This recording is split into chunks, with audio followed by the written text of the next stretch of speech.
Kanalımdan ve mutfağımdan herkese merhabalar. Bir adet yumurta, 2 adet muzla tavada şahane bir kek tarifi ile geldim. Tarifimize ilk olarak yıkanmış 2 adet muzu uzun bir şekilde keserek başlayalım.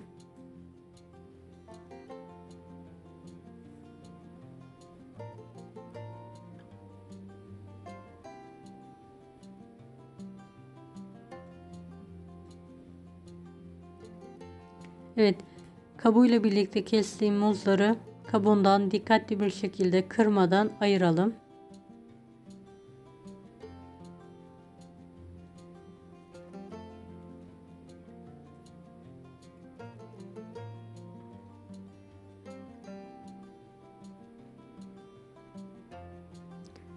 Evet, orta boy bir tavaya 1 yemek kaşığı tuzsuz tereyağı alalım ve eritmeye bırakalım.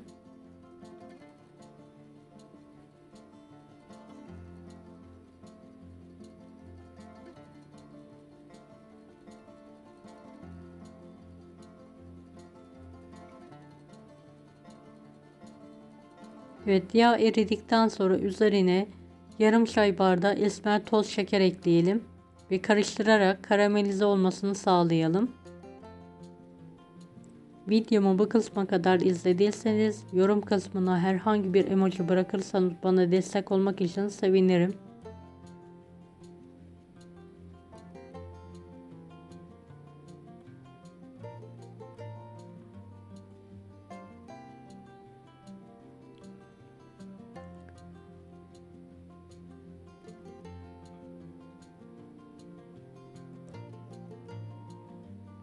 Evet, dilimlediğimiz muzları tavaya uzun bir şekilde yerleştirelim.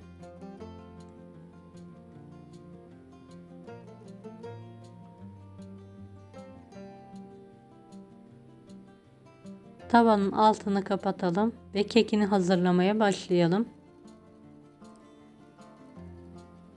1 adet yumurta, yarım su bardağı esmer şekerle şeker eriyene kadar karıştıralım.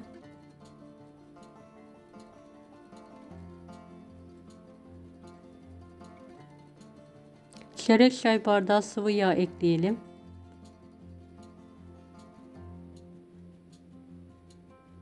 Yarım su bardağı sulu yoğurt ekleyelim.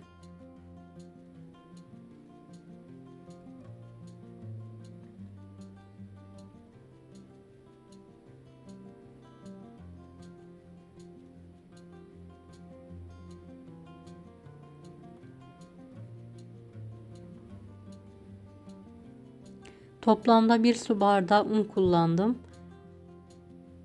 1 tatlı kaşığı kabartma tozu, 1 paket vanilya ekleyerek tüm hamuru pürüzsüz olana kadar karıştıralım.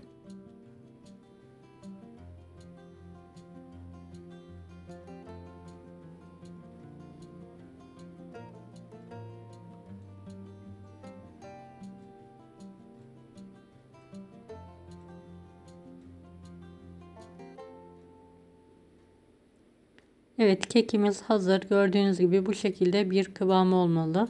Ne katı ne cıvık. Evet, tavanın üzerine kek harcımızı eşit bir şekilde yayalım.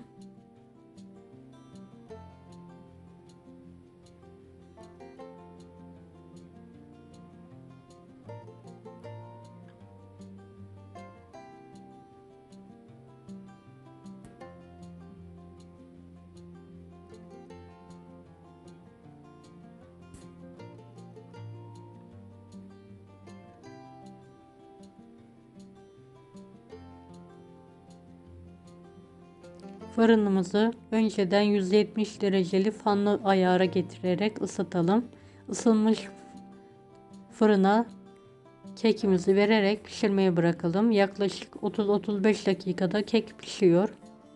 Evet, pişen kekimizi servis tabağına alarak ikrama hazırlayalım.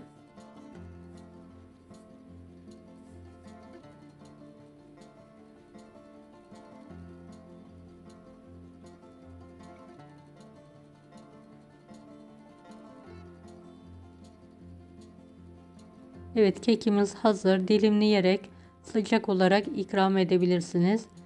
Afiyet şifa olsun herkese. Deneyecek olanlara şimdiden kolaylıklar dilerim. Kanalıma ücretsiz abone olmayı unutmayın. Bir dahaki videolarda görüşmek üzere. Allah'a emanet olun. Hoşça kalın. Daha farklı tarifler için bunları da izlemeyi unutmayınız.